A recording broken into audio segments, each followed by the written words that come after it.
Ladies and gentlemen, it's my great pleasure, I know our great pleasure, to welcome to Canada, to welcome to our Parliament today, the President of Ukraine and his wife, Petro and Marina Poroshenko. Canada recognizes the sovereignty and territorial integrity of Ukraine, all of Ukraine.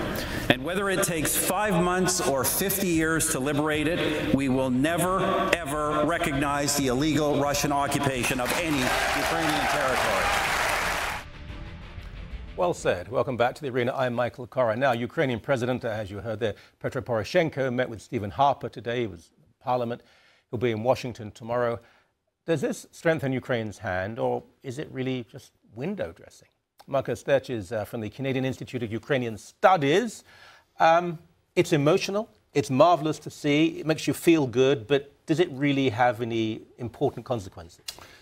I think that it does. I think that this trip in general is very important to Canada and to the States for Ukraine. Poroshenko comes here in a very critical time for Ukraine. First and foremost, a number of good things have been happening recently.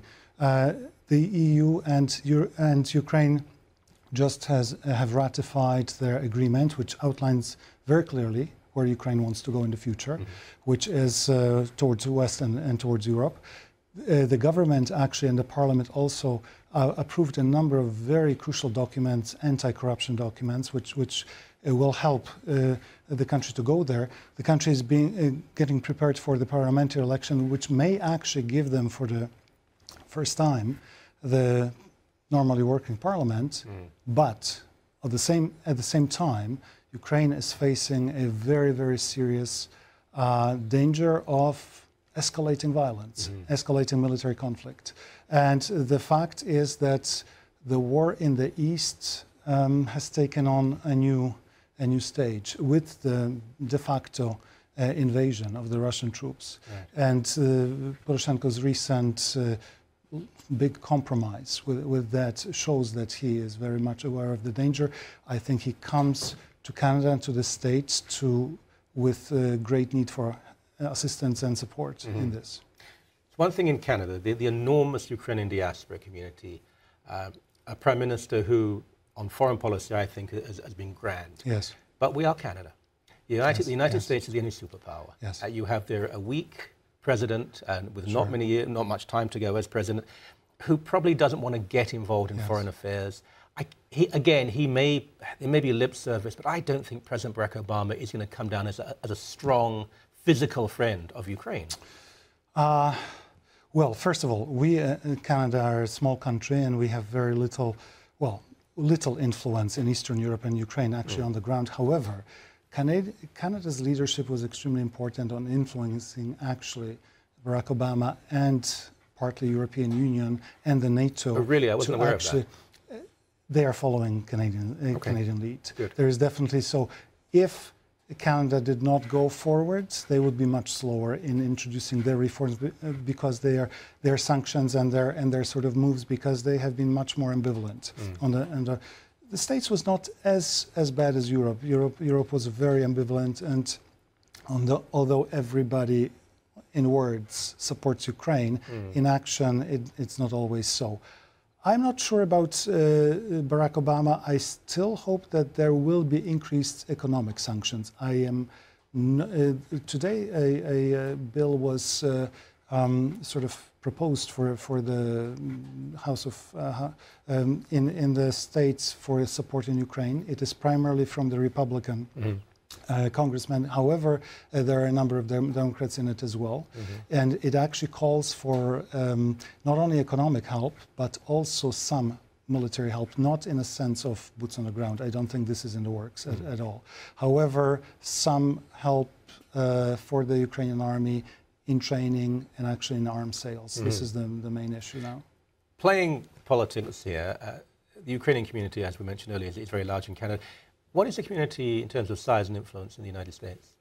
Well, it is a smaller community, both in numbers and especially in importance, because the States is such a large country. I think that it's close to 1 million, which for such a huge nation, it does not, and it tends to be supporting the Republican Party. Right. So Barack Obama is not necessarily so very interested interested in actually catering to this community. I understand, right. The people of Ukraine right now, how did they react to the compromises that did take place? They're entirely understandable. Yeah. What they approved of? Yes. There has been harsh criticism of the compromise. There is a number of questions, especially for... See, Poroshenko clearly didn't want to make that compromise. Clearly he was forced, and not only by Russia, by the EU. For those who aren't aware, by the way, just briefly, what are we talking about here?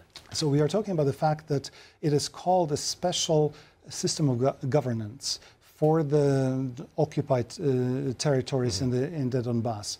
And it means that basically the power of the terrorists there is legitimized. They invaded, they've been told, okay, we'll sort of call it ours, but you have it. Yes. Yeah. Basically, it is temporary. It is based on the fact, but they can actually have their own judges. They can have their own. You say it's temporary, but who would enforce it otherwise? If the Russians say that's going to remain, it remains. Yes, exactly. It waits for the change in the total situation, especially the change in Russia.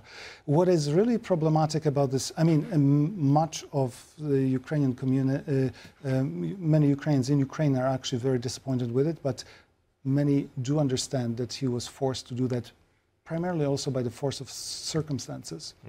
Ukrainian army was actually winning with the terrorists, even if they were constantly supplied with arms and manpower from Russia. However, against the onslaught of the Russian army, they cannot really stand.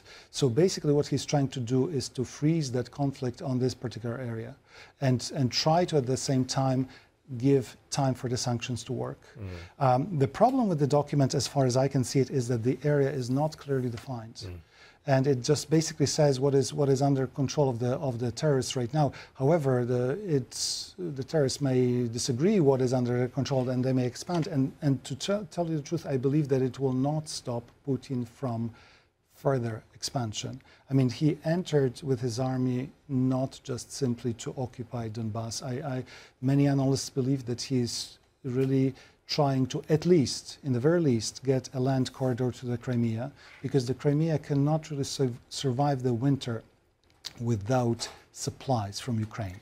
Ukraine controls water, Ukraine controls electricity, and whatever was taken to the Crimea by ferry from Russia was inadequate. I don't want to sound pessimistic, but I would have thought that was inevitable. I don't believe Putin wants to march to Kiev. I think he's a realist in that way. I think he wants to create a fact on the ground, that the Crimea is controlled by Russia, and that area over time will almost be forgotten, and Ukraine will accept that this is no longer part of the Ukrainian nation. And that will be awful in reality, and even worse in precedent.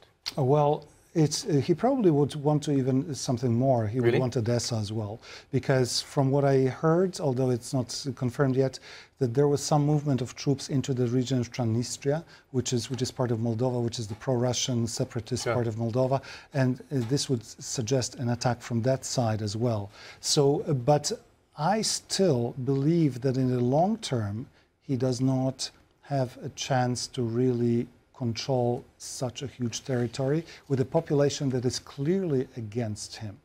This is not Crimea, which was sort of ambivalent and which was at the very beginning of the conflict.